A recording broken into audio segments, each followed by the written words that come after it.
welcome to the 16th episode of the Crossroads, a weekly financial show for our generation. And for the listeners, welcome back to the Long Game Podcast. We've got another gym this week with some special guests. Bringing back on our resident crypto expert, Adam Blumberg, and we've got a new face, Akin Sawyerr. And today we're going to be diving into just kind of what you need to know about decentralized finance over the next 30 minutes or so. But before we do, why don't we do a quick 60-second intro from both of you guys just to kind of kick us off and give the listeners a little context. All right, I'll jump in. Adam Blumberg, I've been on here a couple times, so appreciate your having me back. I'm a CFP, eventually founder of a company called Interaxis, where our goal is to educate people, primarily financial advisors, about crypto and decentralized finance. Started the Certified Digital Asset Advisor course and certification to help financial advisors not only learn about crypto, but how to make it part of their practice. And also co-founder of Planner DAO, which is the decentralized organization, the community for financial advisors that actually manages and runs the Certified Digital Asset Advisor designation. All right, I'm done. Yeah, so Akin Sawyerr here, Chief Innovation Officer here at OnRamp. Spent the majority of my career doing structured finance and management consulting, and then jumped into crypto full-time about 5 years ago.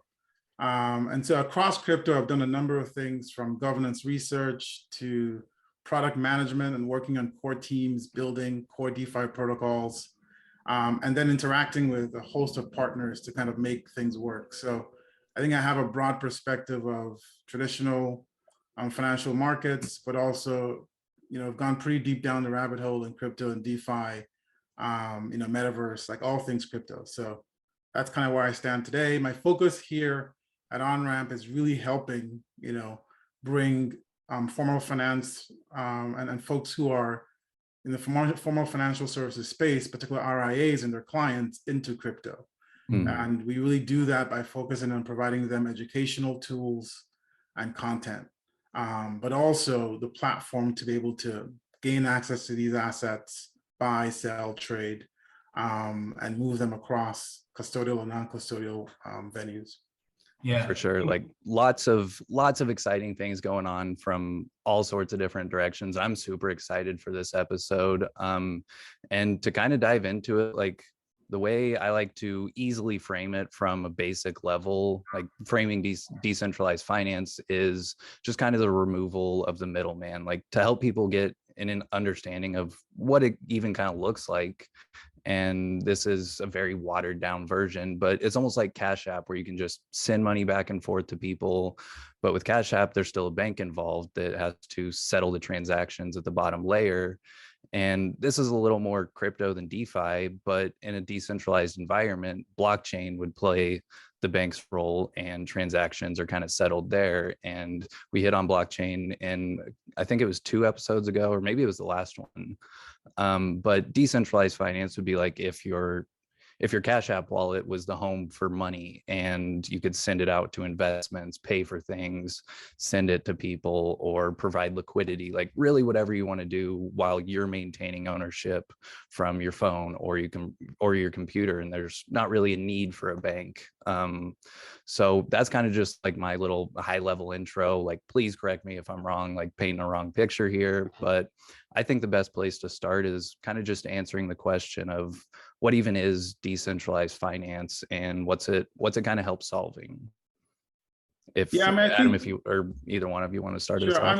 I mean, I'll jump in. And I think you started at a good place, which is really ownership, right? And this idea of, what is actually ownership of your financial assets, right? In the traditional space, when you're working through intermediaries, you really technically don't own those assets, right? So the money you actually have in your bank account, you don't own that money, right? That money is custodied and essentially owned by the bank, right? And when you extrapolate that out, it has a lot of legal and financial ramifications, right? Because ultimately, if those assets, just the mere fact that those assets are custodied by a third party, means that you could be censored, right? They could be seized. There could be lots of reasons why there could be encumbrances placed on those assets. And I think that's a really big deal. And I think it typically doesn't really come into play unless there's some kind of legal proceedings or right some issue you have from a legal standpoint. So for the vast majority of people, it's not something you have to think about every day. But I think that's really important, right? The aspect of ownership. And then when you think about DeFi, what DeFi provides, beyond just the idea that you own the asset, it's censorship resistance. You cannot be censored from using and accessing these financial products, right? And I think we take it from it's kind of trivial from a westernized perspective when you think about access to financial services, right? It's not really, sure, there are barriers in the margin, sure, there are people that are underbanked in certain aspects, but generally in developed markets, people generally have access to financial services, right? But when you look at the rest of the world and mass emerging markets, it's not trivial to think that people do not have access to financial services. And what crypto does is basically level the playing field in that regard, where anyone can access its products, anyone can transact globally. I mean, that's a huge deal if you're coming from an emerging market like sub-Saharan Africa, where it's hard to access local financial services. It's hard to transfer and access foreign exchange, right? And many of these barriers are taken down by crypto. And I think those are huge things, ownership and access, that I think crypto sort of levels the playing field for, amongst other things. Yeah, no, I definitely agree. And Adam and I were kind of just talking about like that same topic the other day. But before we go into that a little deeper, I didn't know if Adam, you wanted to share like any other perspective or just different thoughts about what you kind of think it is and what it's solving. Yeah, I really appreciate Akin's view, because someone coming from that many years of traditional finance and then being deep in the weeds in DeFi, always good to hear that view. And I've heard you talk about this before, and it's, you know, honor and privilege to be here with you to hear you say it right there. I do completely appreciate the fact, and you have to tell people all the time that we in the Western world, in America, we don't need DeFi. Like we're functioning pretty well without it. And we can, you know, call certain things like they're the underbanked and there's a monster wealth gap, and, you know, banks have a lot of power. But for the most part, our daily life functions pretty well. It's when you get into the less developed world, the underdeveloped world, that you see the need. And look, that's what 12, 13 years ago, Bitcoin was trying to solve, was how do we allow others to participate? How do we have a financial system, an economic system that works without the need for banks to be the intermediaries, without the need for governments to tell us what our money is worth? And that was kind of the idea and the point of Bitcoin. And the success of Bitcoin, the relative success, the idea that people were willing to connect their computers to process transactions, and the only incentive they need was a currency that we literally made up out of thin air. That success showed others, okay, we can take that same technology and do something more with it. We can do much more with it. We can write what we call smart contracts. We can write software, and we can now take what is a good deal of the underpinnings of the economic system, the world economic system, and now outsource some of that to code. Because for years we have outsourced so much of the economic system to banks. And I'm not here to vilify banks. They're not the villain, they're not evil. We need banks, and we have needed them for a really long time, because I can't lend money. I can lend money to Trayton. Okay, I know Trayton, I trust you. You and I have a relationship. I can lend you a little bit of money. I can't find a million Traytons to go lend money to, nor can you find a million of me to borrow money from. And that is the essence of the economic system, and that's what we've outsourced to banks. And not to say they've been really bad about it, but they've taken that, as Akin said, once they have my money, they now own it, and they can do with it what they want. More than that, they can decide if they want to if they want to cut me off. The government can decide if they want to cut me off, because they're the ones who regulate the banks. The banks have their certain hours that they work. The banks can impose certain fees. And at some point, we felt like they kind of took advantage. And now we have the technology to take what the banks do and what investment companies do and outsource some of that to code, to where we can have relationships, we can have financial relationships between you and me, and between me and a million of you, without having to know and trust each other. We're going to outsource a lot of that trust to the code. And I know what we're talking about right here seems very technical and very out there and very theoretical, But once you get that basis for it, then you can understand what DeFi is trying to do. And what DeFi is trying to do is take all those financial relationships and make it to where I can have more control. And so Akin talked about ownership. A lot of it is about control. I can take back more of the control that has been handed over to banks, that, you know, that they give me a piece of paper that says I can control my bank account and the money in there. But in reality, they have, you know, most of the control over that. What DeFi is doing is saying, now we're going to outsource the tracking of all that money to the blockchain, and by virtue of having my wallet, now have control over it.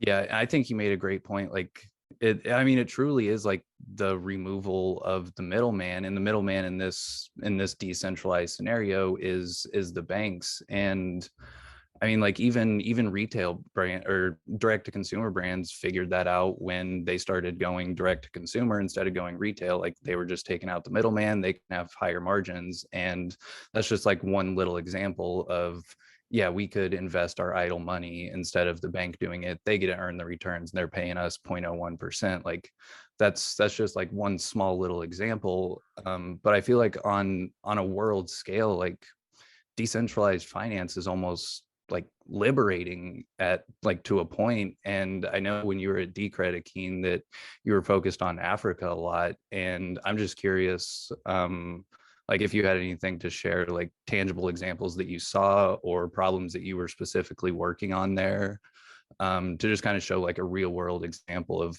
how decentralized finance can operate and look like on a bigger scale, just outside of our own personal day-to-day lives. Yeah, sure. I mean, so if you look at a lot of sub-Saharan African countries, for example, right, they're typically resource-based countries. You're either exporting some natural resource, oil and gas, copper, cobalt, right? And by virtue of doing that, many of these economies depend heavily on dollar-based earnings because all global commodities markets are priced in dollars. Now, when you're a dollarized economy like that and you're exporting raw materials, you're typically importing other finished products, right? The other problem some of these sub-Saharan African countries have is they're not very industrialized. They're not building or doing a lot of manufacturing. That's by design, right? But so all of a sudden now you're dependent on this dollar, right, to import the goods you need to survive, the basic imports. Now, the problem you run into is when you have these market cycles, particularly market crashes, and commodities prices drops across the world, you have less dollars, right? And so a lot of these economies suffer and dollars become scarce, right? So all of a sudden you're a little bit of a conundrum because if you cannot access dollars, then a lot of these import businesses or businesses that depend on imports effectively collapse. Now, what crypto, particularly Bitcoin and stable coins, have provided is an alternative, right? Wherever you have scarcity in terms of dollars, you can pretty much access Bitcoin and or stable coins, right? Because those are permissionless markets. If I had to go to the bank to get dollars, go to wherever, those are permission markets, right? There will, especially where there's scarcity, those who are powerful or those who are on top of the pyramid will get those dollars first. The guy on the bottom, you're out of luck. So all of a sudden, there's been that shift. All of a sudden, hey, I can access Bitcoin. I can use that Bitcoin to settle transactions globally. No one's asking for any private information on who I am to verify who I am. All they want to know is that, hey, here's my wallet address. They can verify the Bitcoin's there. I can do the transfer. And then particularly where people already have trusting relationships, right? I have a supplier of products out of China. He takes dollars, right? I already have that relationship. All I need is the currency to settle those transactions. All of a sudden now you have a permissionless currency like Bitcoin initially to settle those transactions. And then when we got stable coins, that was even better, right? It's a stable store of value. It's a digital dollar. I can access it without permission. I can settle my transactions, right? So all of a sudden now it's a huge benefit in multiple ways. One, you can get the dollars you need and access it. But two, you could just hold your value in this digital form. So there's no reason, for example, for me to revert back to my local currency that is probably unlikely devaluing. I'll just hold everything I have in digital dollars and or Bitcoin. And initially, even before stable coins came out, people would ask the question, well, why would you hold such a volatile currency? If you look at most sub-Saharan African currencies, they're actually more volatile than Bitcoin, right? And you're guaranteed to know that your currency will devalue every market cycle without fail. At the very least with Bitcoin, right, a long-term chart of Bitcoin goes up, right? So if you have any sort of a long-term time frame, and when you juxtapose that with the currencies that are devaluing these countries, it was a no-brainer, right? And all of a sudden you've gotten massive adoption out of necessity, right, to using these digital assets. And right, it filled a gap where there really was no good substitute. And that's why we've seen a lot of adoption in many of these emerging markets. Yeah, and in the interview that you did with CoinDesk last year, and you were talking about like adoption and that the struggle of that in the US could be because we already have a decent financial structure and we already have kind of governance in place. And I was just kind of curious what you meant by that we already have governance in place, because, and I'm sure there's a lot of different answers there, but like how deep do you see DeFi getting like embedded in a society? Like, is it more than just financial transactions and it starts like forming culture and a whole shift in the way the country operates and how citizens are transacting and interacting? Like, could it go that deep into it? Yeah, definitely. And we've already seen that beginning to emerge, right? I think it is culture. And frankly, I think crypto and DeFi first is philosophy in many ways, right? When you look at a lot of the early adopters of crypto, of Bitcoin, it wasn't really just about the money. It was a philosophical view that being able to own your own assets, own your own currency, being able to rely on a currency that has a fixed supply schedule, you can audit it, you can see it on chain, you know it's going to be what it's going to be, it's secure.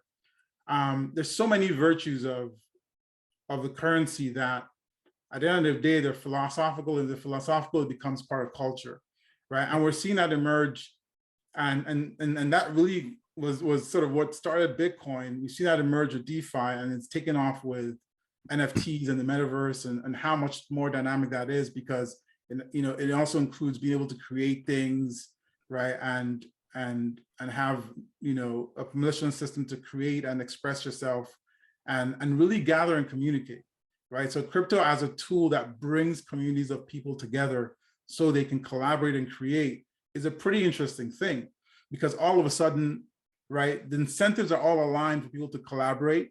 The incentives are aligned for them to get the maximum value for their effort, and they can do that without permission and taking that from anyone, right? So of course, we're beginning to see that become a cultural movement, and it's now attracting other individuals who basically create culture, right? Where does most culture in the United States come from? It comes from entertainment, it comes from sports, right? And you're seeing those people who are also, right, essentially given to a system where the middlemen extract most of the value. So look at any creative aspect of industry in this country, whether it's sports, music, entertainment. The owners of the means of production and distribution maximize the return. So we can gawk at the fact that LeBron James makes $100 million a year, right? But the owner of the brand Nike, the owner of the team, they're making billions of dollars a year, right? Look at music and entertainment. It's even worse there, where you can create unique content that drives culture, where millions of people consume every day, but a company that many people haven't heard of is extracting the majority of the value. So when you see those people who are like, hey, I know the value of what I create and how it drives culture and drives news cycle and drives so much engagement in this country, I'm only getting a fraction of what I create. Those people are now attracted to a system that says, well, I can create and get all the value and all the return. I can create and give some of that value back to my fans. If it's just you and I, or me and my fans interacting, the value created for everyone is improved, because I can give them a much better and much more intimate experience, and I'm actually, frankly, at a better price. And we all are better off for it, right? So I think when you think about that and what's beginning to happen, right? It's a massive cultural movement. And once you get the culture and the cultural tastemakers and all those folks to understand it, I think it becomes an unstoppable force, because I think nothing proliferates any faster than culture once you sort of get that, flame. Yeah. I think that's interesting because, like, I think from the outside in, people look at DeFi and crypto, and the people that aren't involved are like, it seems like a cult, it seems like a religion. But everything that you just talked about alluded to the fact that there's like a deeper meaning behind why everybody wants this to exist and why we want to bring it to be part of the world, because of the deeper philosophy is it gives back to the people. Or even if you go back to talking about like different countries, it helps equal the playing field. And so it's not just like, oh, I want this cryptocurrency for speculation, although there are people like that. But a lot of the true believers in it are like, this is a deeper meaning to it, which allows me to get behind it in a way different than it's just some investment. Yeah, I think you're totally right. Right. And I think it's a combination of many more things than a lot of folks on the outside think about. So when you think about DeFi, or even anything in crypto, right, I think we always think about it as currency or an asset or something you can invest in.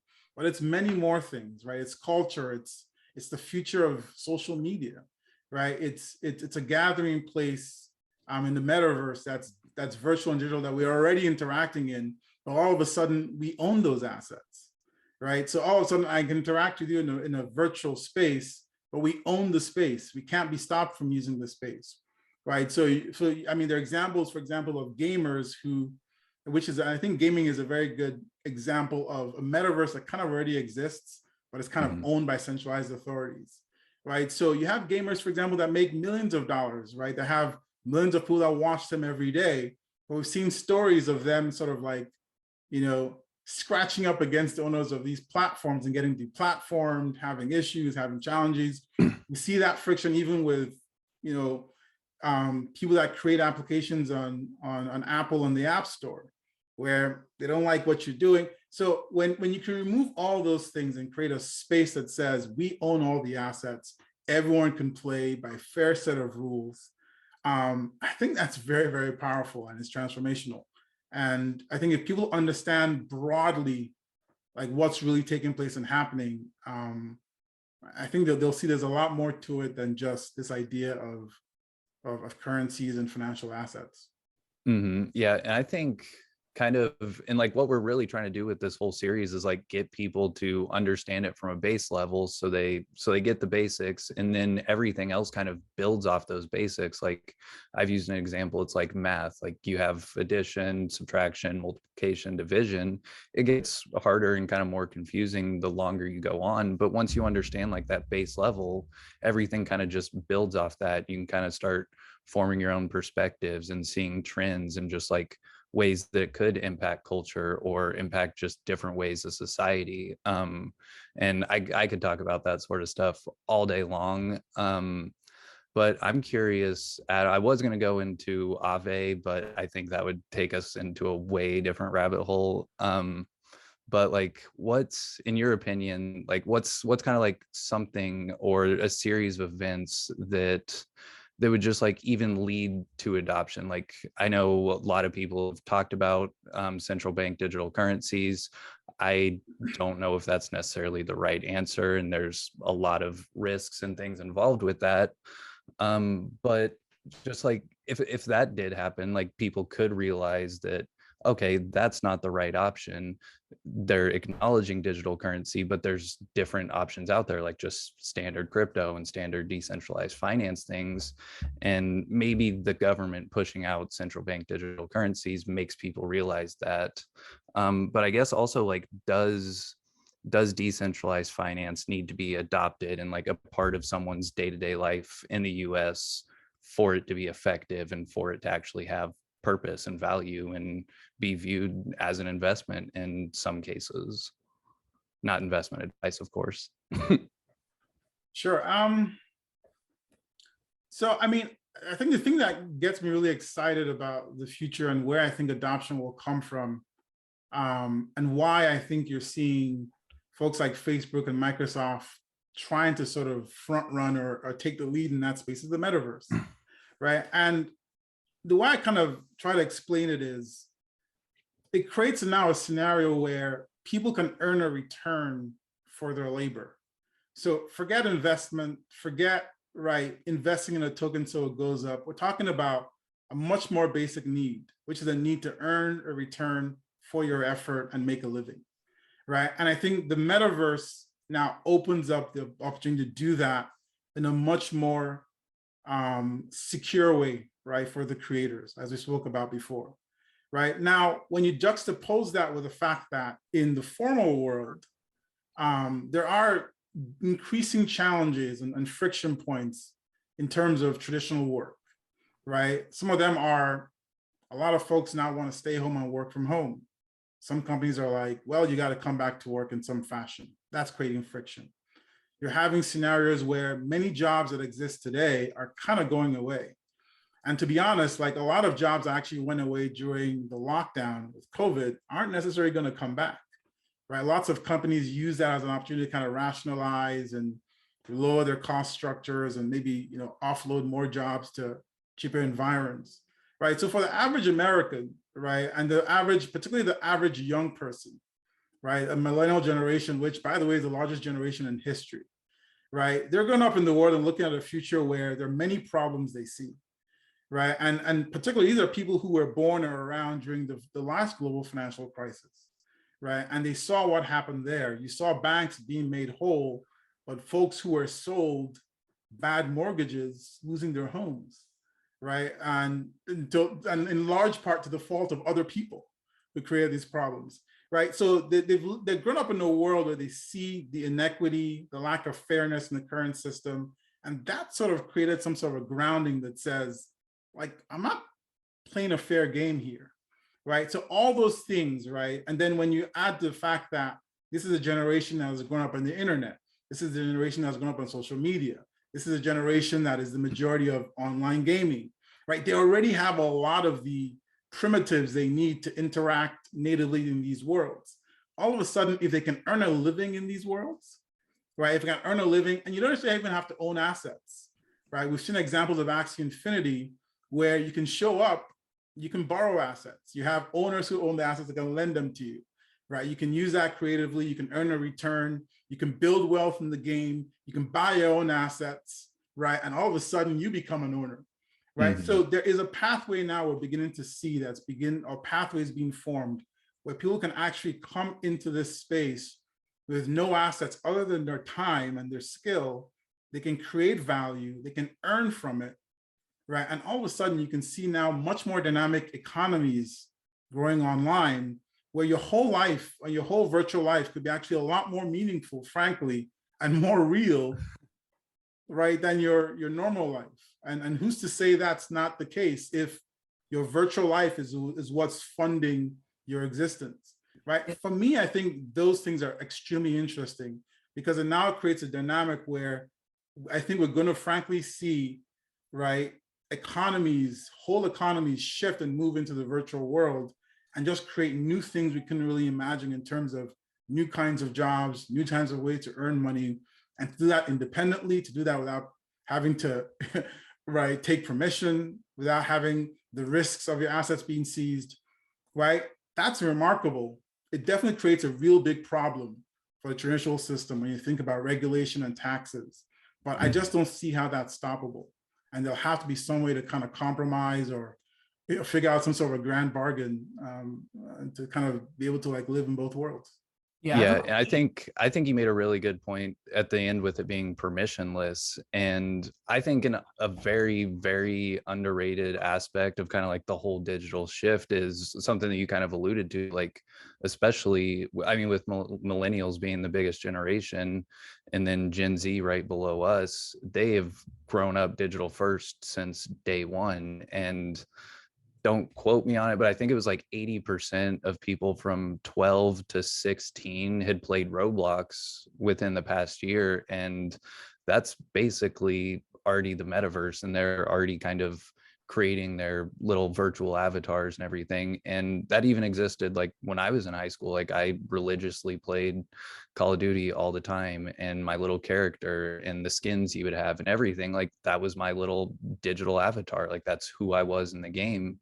And I wouldn't be surprised when that game becomes real life and people, their virtual self is basically their real self. And it's kind of like money. It's just wherever we place value on it at the time. And I also think you made a really, really good point with the like jobs and economies just going virtual. And Adam, this is something that we've kind of talked about the past month or so is, I mean, even for financial professionals, of if organizations are kind of transforming into DAOs have a little bit of a different structure and a hierarchy than a traditional organization, and those roles still need to be filled within the DAO, like treasury management, for example. Like that's something that hasn't really existed, and now it does with DAOs, and you have to learn how to manage the tokens of the community and just like all the crypto things going on. And it's just like a whole new economy being built. And I was curious if you had anything else to add, just kind of like on that new economy and new shift and everything. Yeah, well, first of all, Akin has so many good points that Yeah. this is like a master class in why DeFi is important, and I'm just sitting here listening and enjoying it. So many important points, because you mentioned, what is going to lead us to adoption, and what's going to lead us to more adoption is honestly just time. Like it's just going to take some time for people to get comfortable with what this new economic system, what this new financial system looks like. And if we go back to the early days of the internet, which we've already talked on this podcast about how young you guys are and about how much I remember the early days of the internet, the narrative of the early days of the internet was hijacked a little bit by the .com boom. It was all about investing in any company that had a .com and less about actually using it. Right. There were fewer people actually buying books on Amazon than there were people trying to buy Amazon stock and hope that it goes up. And that's the same narrative we had in crypto, was people trying to trade crypto. And then we had people trying to yield farming and liquidity mining and all of this. And the narrative has been hijacked a little bit, but underpinning all that is there are people that are building the infrastructure that when we start utilizing DeFi as a new financial system, then you're just going to naturally have adoption. And as Akin said, there are people all over the world who need to use those stable coins for their businesses, for their families, for their livelihood, because they can't trust their own currency, which is what Bitcoin was originally created for anyway, and stable coins perform that a bit better.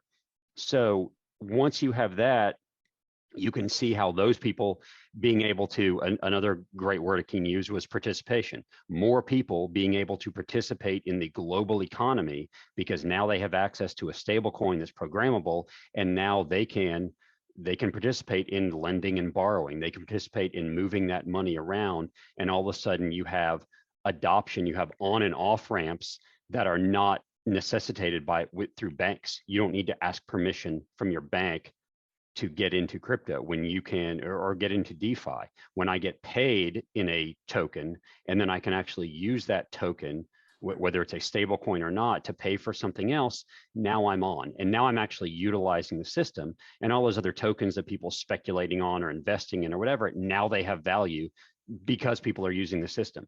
Just like eventually Amazon had value because more people started buying stuff than just trying to trade their stock.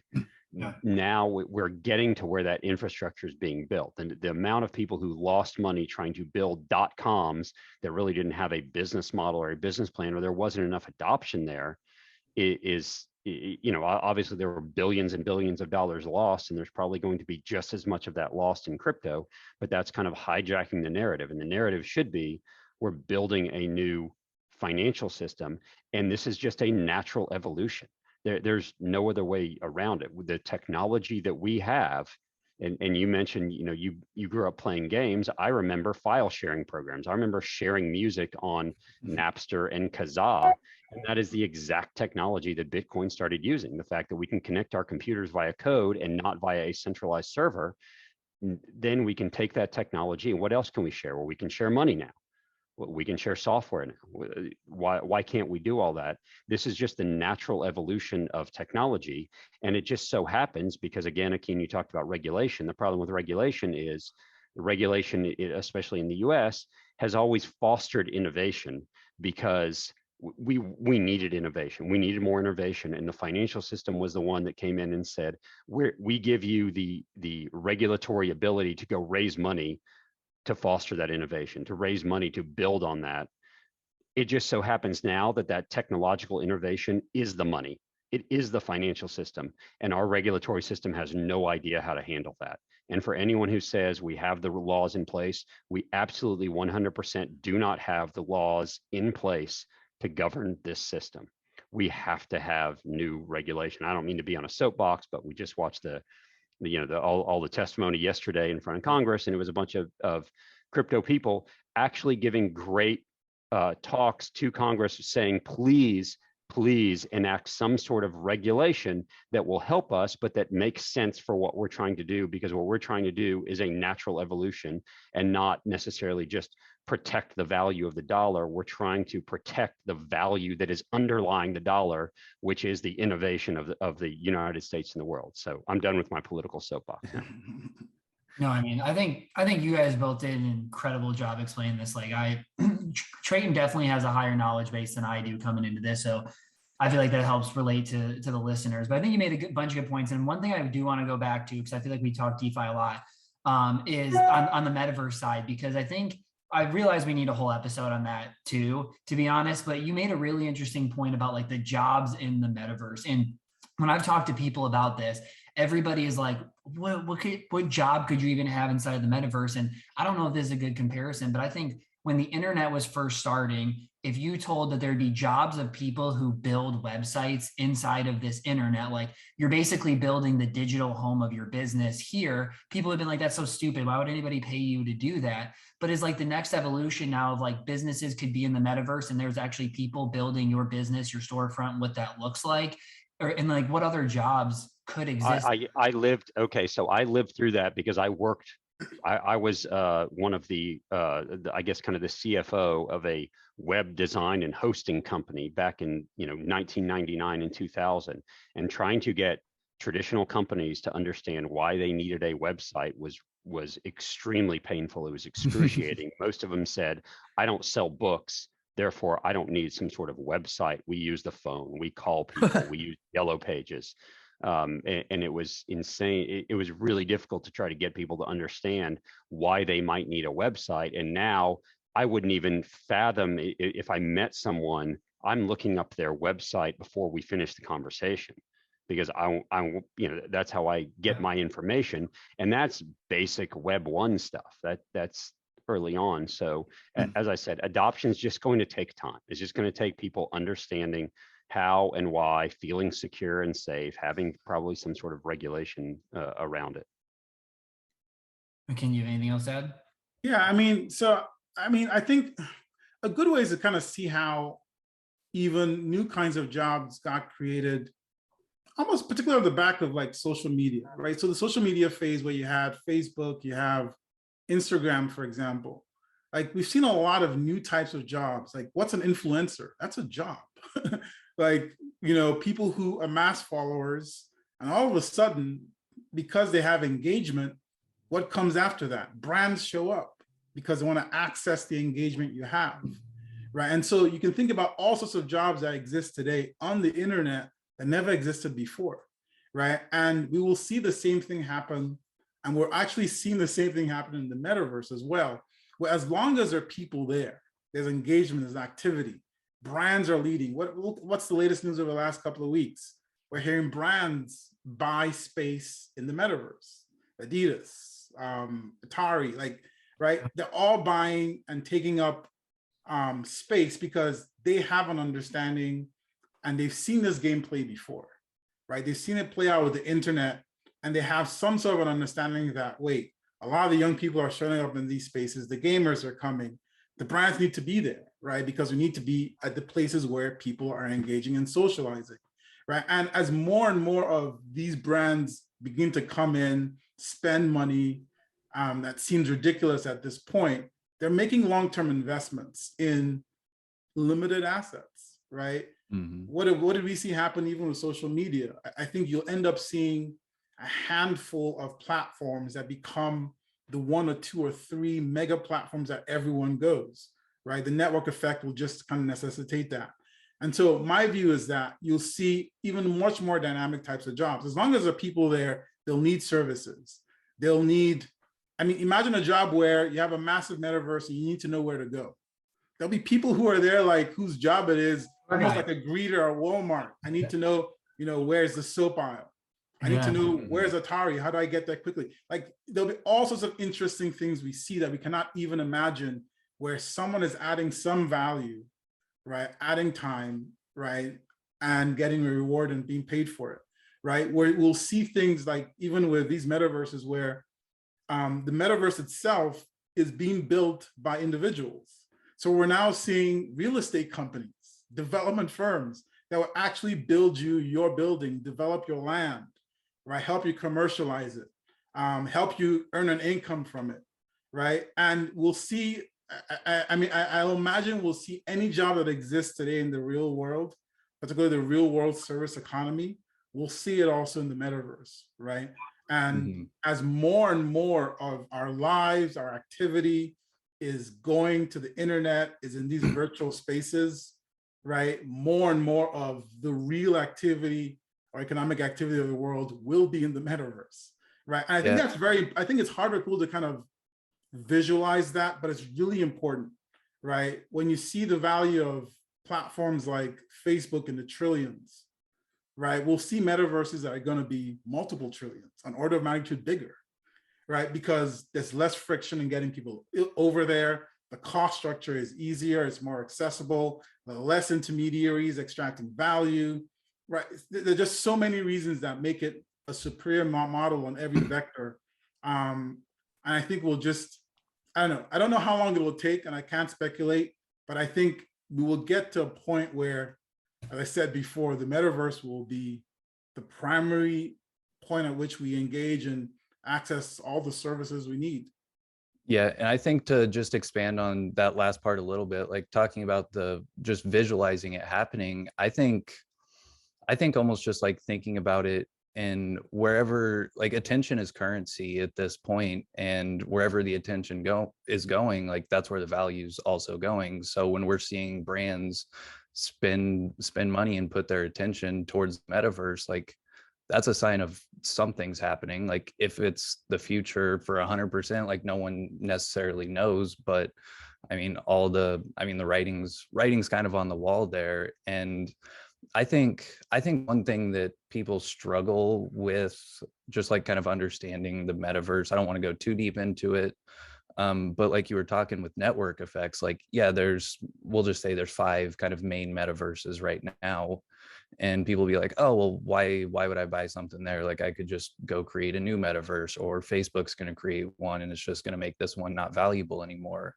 But that network effect is so important, because once people are there and once the attention is in Decentraland, for example, it takes so much more effort to extract all the attention out of a place that's already there to then go create a whole new one. And that also kind of reinforces Bitcoin itself on a different tangent, because yeah, there's so many people invested in it and so much smart money in it and so many things just going on with it, that the network effect is already there. And to have another currency come in and kind of overtake Bitcoin or flip it, like that would take years and a lot of change to even make that possible. And then just to touch on the job thing within the metaverse, and this is really the last thing I had, was I saw a tweet the other day. It was talking like more jobs are becoming more knowledge based instead of like technical skill based. And if you can think and just kind of be anywhere in the world, and whatever you're thinking or whatever you're creating is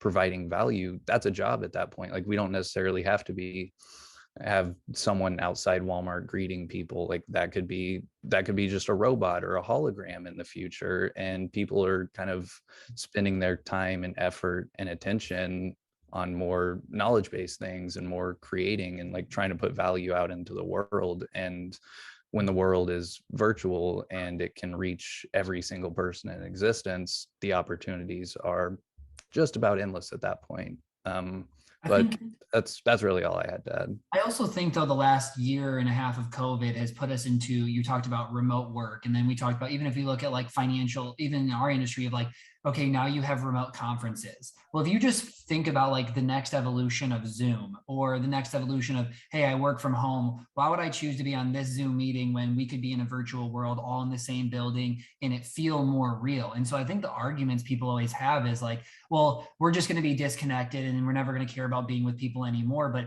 it's not about, hey, I don't hang out with my friend down the street. It's, hey, I work for a company that now can source everybody across the world and we can still find ways to be in person together. Even if it is different, it is better than hopping on Zoom. It can feel way more of a connection than what this can feel like. Yeah, it's like, I think like the real world still has to exist for the metaverse to work. Like, and people aren't just, I mean, some people are, but like spending all their time online and in Discord and all these Zoom calls, like we've been building the DAO for the past like 6-ish months, and we're having a meetup in person next week. And I think that's going to be really cool. And it's just going to be a different kind of aspect of the relationships for the people that are already in it. And I think that's just going to kind of be what the metaverse is. Like, it makes everything borderless and then creates opportunity to create more cool things in real life. And the digital aspect is kind of just providing those opportunities. Yeah. Do you guys have anything else you want to add before we close out? I didn't know it was already an hour. Yeah, I mean, nothing really. I think it was a really great conversation. Just thanks for like having me on. I think we can continue talking about a lot of these topics.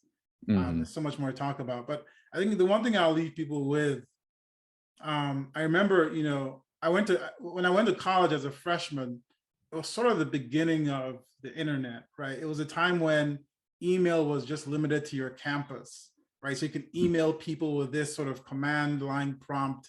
And it was really, really early in the internet space. And we saw how that evolved. And I remember, like was said, right, the same things were said about the internet. What is this? Why do I need email? I can, you know, the mail system is fine, right? And what we didn't know then was that what was gonna come down the line with social media and this much more interactive systems, like we couldn't imagine that because we didn't have broadband yet. So broadband came and created all sorts of new things, right? And that's the nature of technology. It starts off and seems very gimmicky or it's a game, but as more and more capital and interest comes in, new things get built and it becomes something totally different that we couldn't imagine, right? And I think that we'll see the same thing with crypto, with DeFi, with the metaverse, right? We're still really, really early. And this is a really good time for people to really begin to be engaged, right? To understand what's going on, to spend your time just trying to learn and understand why people are doing certain things. And because with the knowledge you gain from this phase and kind of following things through, like that will be really valuable down the line, right? Early adopters will be rewarded. And so for those who have the time and the interest, right? I think there's enough going on in the space and there's enough of a diversity of interest. Just find something you're interested in. Join a Discord, join a DAO, like engage with people that are within an industry you have an interest in. But regardless of what you do, try and learn something over the next period of time and kind of get, you know, kind of ride the wave as it grows. Yep, I agree. And I think it's funny you say that because when I was thinking about this podcast this morning, I tweeted something out. Curiosity is a strength disguised as a distraction. And that was kind of about everything happening right now. Like if you're curious and you go down the rabbit holes and learn, like there's a lot of opportunities out there and just things to kind of be a first mover in and just take advantage of. What were you going to add, Adam? Oh, I was just going to say that this has been a fantastic conversation and happy just honored I get to be a part of it. And for anyone, you know, learning or interested, understand that yes, the narrative right now is very much about, you know, earning more or speculating or moon and all those things. But this is the time to start kind of understanding a little bit about the technology, just like 1999 and 2000 was the time to start learning about how the internet was going to work. And, you know, 2008 was the time to start learning about how apps work on an iPhone. and influencers and social media and all that. So this is the time to start learning about DeFi and crypto, not only if you want to be, wildly successful in it, but just if you want to be able to understand how your financial life is going to look in the next decade. Yeah. Well, I mean, I really appreciate you both coming on. To be honest, like this has been probably the coolest episode I've been a part of. And just, we're really lucky to be able to have two people like you that are so knowledgeable come on and share with our audience. So thank you. And for everybody that listened, make sure you go follow both of them. They put out some great content, and obviously you can tell they're super knowledgeable in the space. So please go rate, subscribe, and we'll see you back next week.